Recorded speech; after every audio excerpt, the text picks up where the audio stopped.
Bertrand Russell, a famous philosopher, in his book published in 1927, Why I Am Not a Christian, said the following: I am not a Christian because Jesus made this unbelievable prophecy, and it didn't happen in a time frame that he said it would.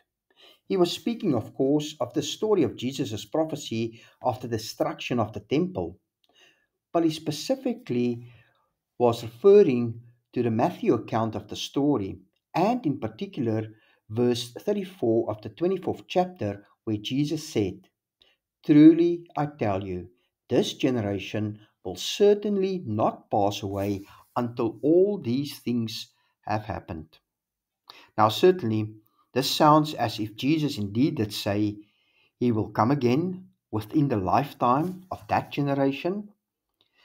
As the conversation started already in verse 3 of the 24th chapter with this question, and I quote to you verse 3: As Jesus was sitting on a Mount of Olives, the disciples came to him privately. Tell us, they said, when will this happen? And what will be the sign of your coming and of the end of the age? When will this happen?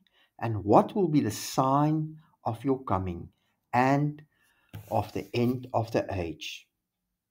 Taking this into account, it does sound as if Bertrand Russell have a point here. Are we therefore believing in a fairy tale? Is this the one prophecy Jesus made that has not come to completion? And if this is indeed the case, how can we believe that he will ever return again?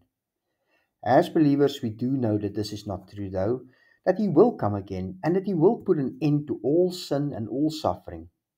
But how then do we explain this text? And how do we counter someone like Bertrand Russell? Well, I'm glad you've asked, because it will be the topic that we will deal with this coming Sunday on the 16th. So if you want to know answers to these questions, want to understand actually what this passage really is saying to us, then come and join us for the service on Sunday. So with that, my friends, goodbye and see you on Sunday.